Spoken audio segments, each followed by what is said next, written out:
Welcome to the LD Expert Podcast, your place for answers and solutions for dyslexia and learning differences.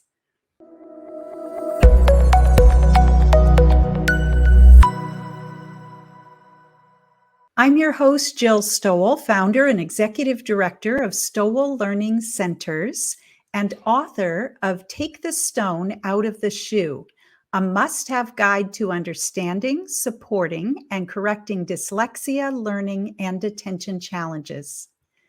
Today's episode of the LD Expert Podcast is a replay of my interview on the Refocus Podcast with Angela Stevens. Angela hosts the Refocus Podcast, and she interviews CEOs, senior executives, ADHD coaches, business coaches, presidents, surgeons, and more on how they focus and refocus when they face adversity. Go to www.refocuswithangela.com to find all of her podcast episodes.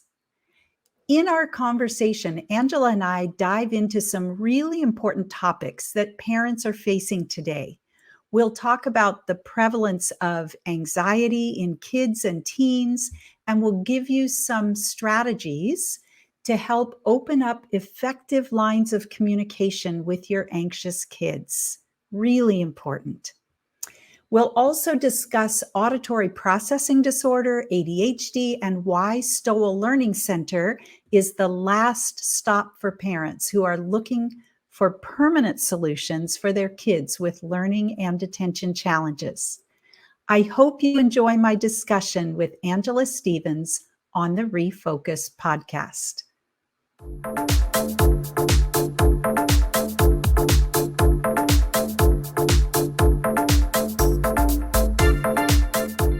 Hey everyone, it's Angela Stevens, and I am the podcast host to Refocus with Angela. I am so excited today to introduce you to such a lovely person that I've had a great time getting to know, but her name is Jill Stowell. She is the founder and executive director of the Stowell Learning Center that we're going to learn more about. And she's also an author, and she has a podcast. So we're going to learn more about her. So first of all, thank you so much, Jill, for being a part of this podcast today. We graciously appreciate it. Well, I'm very excited to be a part of it. So thank you, Angela. You're so welcome. You're so welcome.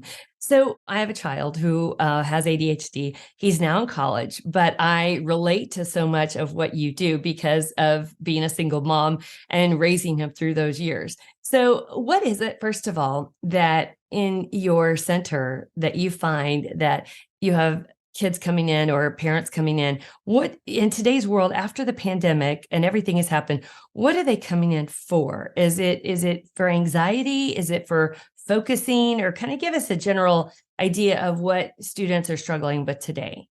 You know, that is a really great question. I have been in business for a very long time, and we, at our learning centers, we focus on helping children and adults with dyslexia, auditory processing disorders, other learning disabilities, attention challenges, to really eliminate the struggles associated with those issues. And so traditionally, parents have come because their kids were struggling in school, mainly with reading. That usually was the key thing.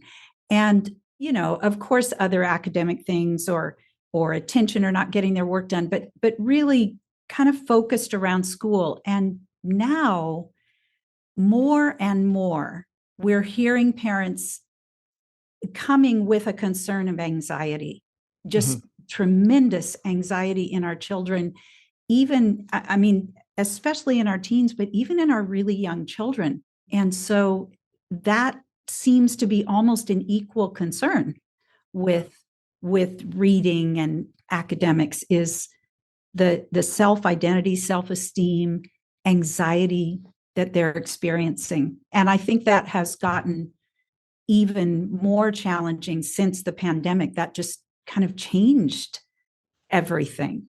It did. Even college students. I know that there was a research done that even college students were doing video, and the students were studying their faces, And it gave them such anxiety that they would not attend. And we actually had that issue with my son. So I completely understand that. And anxiety, when you say that, I think that's a word that we use very lightly because it can be very debilitating and almost frozen, right? Is that a good word to use for that? But when they come in, it's interesting. I'm interested to hear this, and I'll tell you why. When children come in, from your perspective, if someone can't afford counseling or taking their children somewhere, but they have a child at home, what is something that parents can do to help their child with anxiety? Well, there are a number of things. I think one is just downtime and outside time. If you kind of going outside and walking, just that neurologically reduces stress on your nervous system. It tells your nervous system to just settle a little bit. And so if you just built a habit with your family or with your child of, taking a walk after dinner or after school, just getting outside and moving and, separating from devices a little bit, that is so healthy for all of us. The Mayo Clinic, they did a research and they said that exercise is the number one thing you can do. That's the number one thing you can do to help with anxiety and ADHD as well. So I found that to be very interesting. The reason I say that is because when I was younger, I had had a couple of surgeries, and this is years ago, but there was still doors, and they would take me from my mother, and I was screaming, and I remember this. And as a child, I remember this. And then when I went to school, I was frightened. And you know what and the reason I asked you this, because I was so frightened of the nurse, because back then they wore white. And I never told my parents this, I think, until I was in college. And it took me a while to warm up to going to school. But my mother took me to a psychiatrist, and they said, she's fine. You got to give her some confidence. And they got me into gymnastics. And that was the thing that did it for me. But I think that's a lesson that children don't talk. They won't come out and say why, right? Mm-hmm. It takes a while, and it takes patience. And I always say, smaller conversations, don't drill them, right? More yeses than nos, but don't drill them, because sometimes as parents, we want to know because we want to help them, mm-hmm. but it doesn't work like that, right? Right. And nobody, especially a teenager, but nobody wants to be interrogated. And I think sometimes as parents, we want to know. So, we start asking all these questions, but they feel they can pull up a child's defenses. And one of the things that we really look at is all behavior. There is a reason for it. Behavior tells us something. Mm-hmm. And we can't ask a child, why did you do that? Or why are you acting that way? I don't know. They don't know. Right. But if we were to say, hey, I noticed that you have a lot of missing assignments this month. What's going on with that? Or tell me about that. If we just are very neutral and then open the door for them to respond, and it might take a little bit, but if we come into whatever situation it is and we're asking in a neutral way, hey, I notice what's going on there, and then be quiet and listen and observe, we're going to start to understand what's underneath that. I mean, who would ever have thought that you had developed sort of a fearfulness around the color white that the nurses were wearing? You wouldn't have actually really known to say, oh, well, it's because they're wearing white. Right. But through a very neutral conversation, that might have come out. And then we can address it. I had amazing parents that would have done anything in the world to help me. I was so fearful to say anything at that time, but exercise and gymnastics gave me the confidence to kind of get through that. So everyone's different, and it's very interesting to me. about the psychology of children. And one of the best things that someone told me one time was regarding teenagers, and I've learned this with my own son, is that when they want to talk is when you want to go to bed. And you might be so tired, and they come in at 1:00 in the morning or 12:00 or whenever. And you're like, can we talk about this tomorrow? But so I have really worked at that. And I would just get up and have a snack with them or something and and that's the best conversations I've ever had with my son. Yes. And boy, as a parent, you are exhausted. Nobody has any idea. No child really understands until they become a parent themselves. But boy, those are precious times, when you're in the car with one child or late at night when they want to hang out for a few minutes. Man, you just want to grab those because that's when they're going to start to talk to you. Absolutely.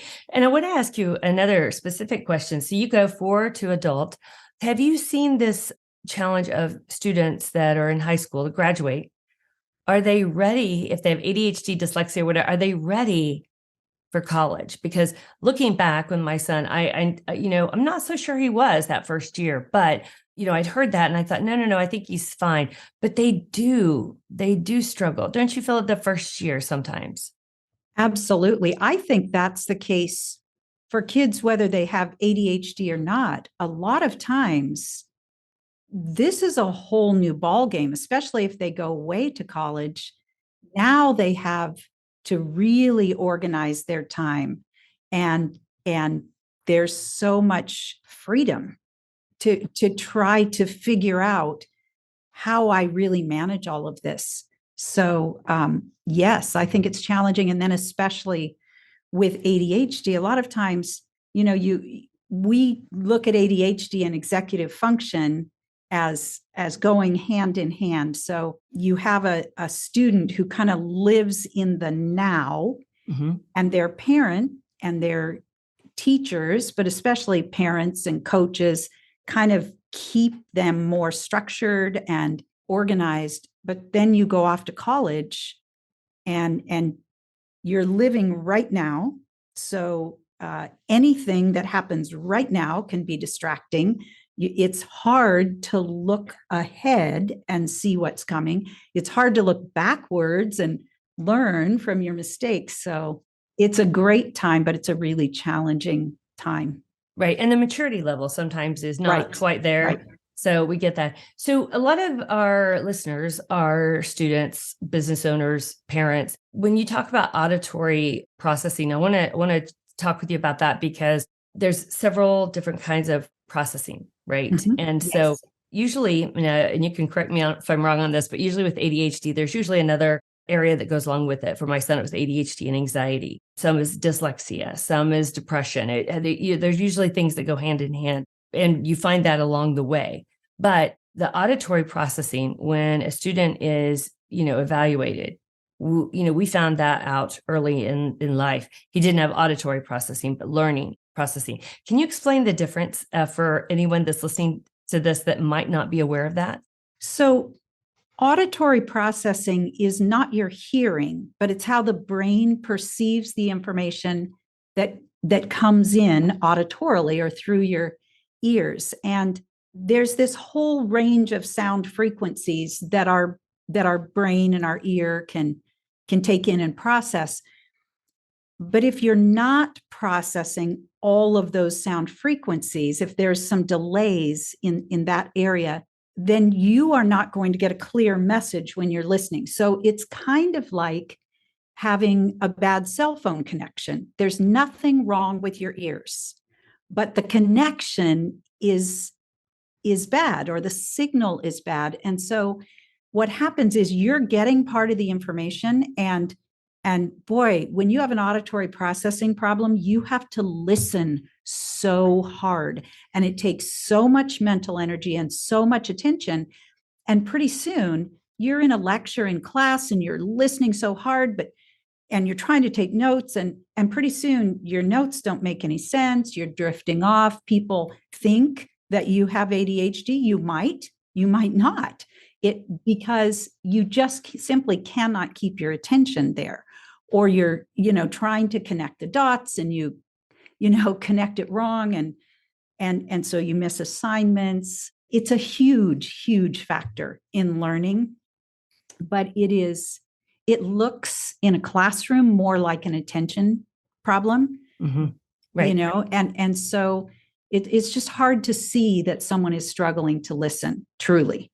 Yes. Yes. And a lot of times, as I've explained it, if I were going to tell my son to do something, if I ran it onto 2 or 3 sentences, I need you to do this and this and this, it was too much. Right. Right. It was, and he didn't understand it. And, at times we'd say, but we told you this. And then it reminded us that, wait, did he really understand that those assignments were due? Right. And so are there different types of processing? There are, absolutely.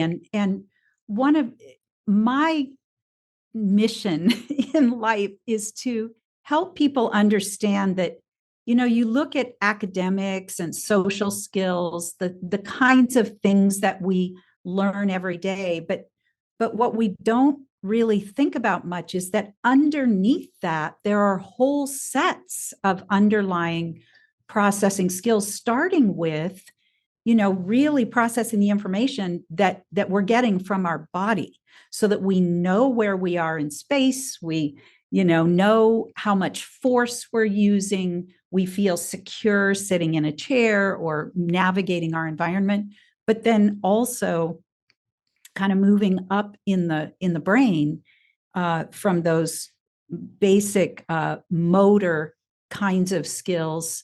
There's visual processing. We have students that, are brilliant, but you tell them to use a planner and they look at it and they're like, I have no idea what I'm looking at on this page.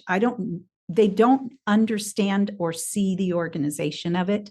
Right. Or possibly things seem to be kind of moving around on the page. So there's visual processing, auditory processing, memory, of course, working memory, holding something so that you can manipulate it and store it and use it. So there's all kinds of skills that support learning.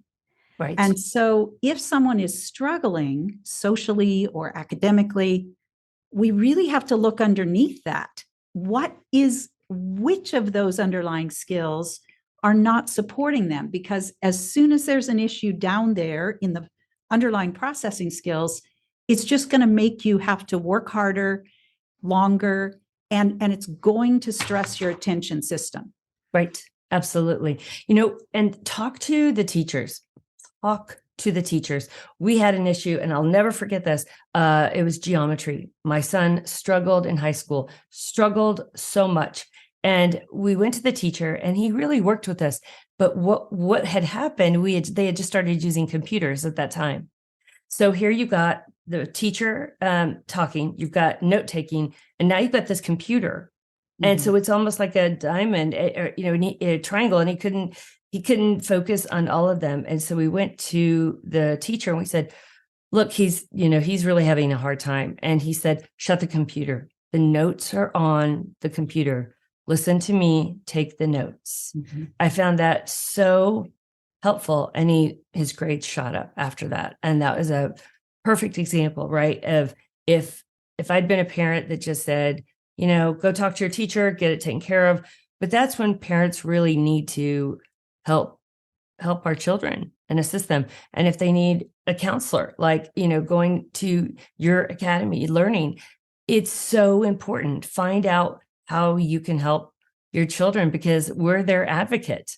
Right. Why do people choose your learning center? I'm curious, so that everyone else knows, like, what do you provide at your learning center? Our focus is really to help children and adults who are struggling with, these learning or attention challenges to truly eliminate those struggles. So most of the time, if you're getting help at school or through tutoring, what's happening is someone is helping you get through the work, or structuring things for you, giving you accommodations, modifying things.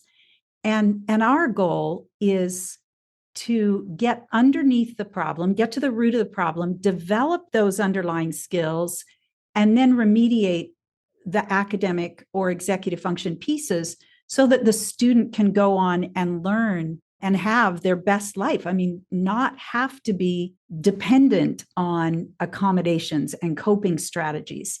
And it's interesting because the brain research has been out there for, at least 40 years, but really a lot of the research on what we do goes back now 70, 80 years.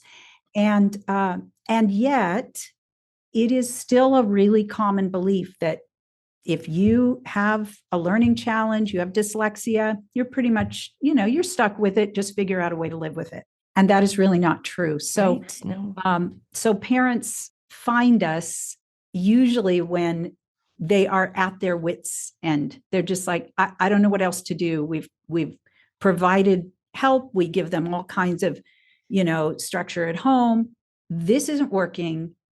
And we don't think this is fair for our child to have to live with this forever. Right. And, the interesting thing is these are some of the most brilliant kids and students Absolutely. out there. You look at Dr. Hollowell, he has dyslexia. He's a top ADHD psychiatrist in the country, right? Which he's been on our podcast. But you look at the founder of JetBlue Airlines, he was on our podcast. He has ADHD. So I have ADHD. So, I mean, there are people that, again, they are so smart, but we are their advocate. And I want to say a couple things on this, that if a parent is going to a counselor or to a facility and it's not working, it may not be a match, right? So look at other places, find out, listen to podcasts like this, find great people like yourself. I just met you, and she is, to all the listeners, she is lovely. You feel like you could talk to her forever. So Jill is amazing, and I would highly recommend her. You are based in Southern California, but you do remote work. Where can people find you? On our website, it is stowellcenter.com. There are lots and lots of free resources for parents and teachers there, and certainly information about what we do, the podcast, the books, and how you can talk to someone about your child. So that's really the best place, stowellcenter.com. Okay, perfect. All right. So I want to talk about you for just a second. So we talk about focus on here, and we're all human, right? So on those days that maybe you're running late or you're just didn't get enough sleep and you're not yourself, Jill, how do you focus on those days? So many of the things that we do for our students are really amazing techniques for humans. And so I take deep breaths. We teach our kids to take nice deep breaths, get themselves focused, and just sort of sit with that a little bit. Being late is, it's the thing that does rattle me the most. And then I start to think about, oh my gosh, all the things. And so taking a nice deep breath and just centering. When you just took a deep breath, it just kind of made me like more, like even more relaxed. And so not that I'm not, but it kind of gives you that calm. And as I told you before, our mission is that once a person is focused, they're organized, and they find their calm, they can be brilliant. Anyone can be brilliant. It's just refocusing on you. I could talk to you forever. I think you're fantastic. And, but I do have one last question. So we ask this to all of our guests that we have here on the podcast. When you're having those off days and you get in your car and you're going to that really important place, or you have that really important meeting, what is the music or the artist or the genre or silence, or what do you listen to in the car? If I'm heading into a meeting or a presentation, either I'm actually just settling myself and being quiet, kind of thinking about what the person or the audience needs to get the focus off of myself and onto them. Or recently, about a year ago, I discovered the Huberman Lab podcast, and Andrew Huberman is a neuroscientist. He talks about the brain, and I love the brain, and listening to his work, it just validates everything that we do, all the science. And so that kind of gets my brain into that learning focused mode. So I like that. When I'm going home and separating from a really busy day at work, I usually listen to audiobooks, novels, because I love stories. And so that takes me away. It sort of helps me separate before I get home. Wow. Okay. Awesome. And it was lovely because she said that she had been listening to our podcast. So I was glad to hear that. I love that. Yes, and I've been loving it. Oh, so that's so great. First of all, like I said, I think you are fantastic. I think you have so much to offer. If I had a young child or even a teen, I would definitely be looking you up, because I feel like you're somebody that I would take my own son to. So I hope that's a compliment, because believe me, I interviewed a ton of people when I would find individuals for him, because I love him dearly, and I think many parents do, and we want the very best for our children. So absolutely. So first of all, thank you so much for this. We graciously appreciate your time. So check her out, Jill Stowell, at thestowellcenter.com. Yes. Thank you so much. And thanks for what you do. It's amazing. You're so welcome.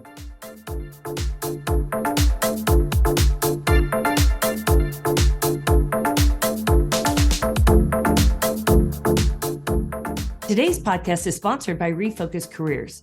If you are not sure what you want to do in life, or maybe you're not happy in your job, check us out at refocuscareers.com. You can get career coaching there, but also check us out at our podcast, which is refocuscareers.com/podcast. And what you're going to find is you're going to find different interviews with executives from all different types of careers. And it may just give you a new idea, a new start, and a new career in your new life.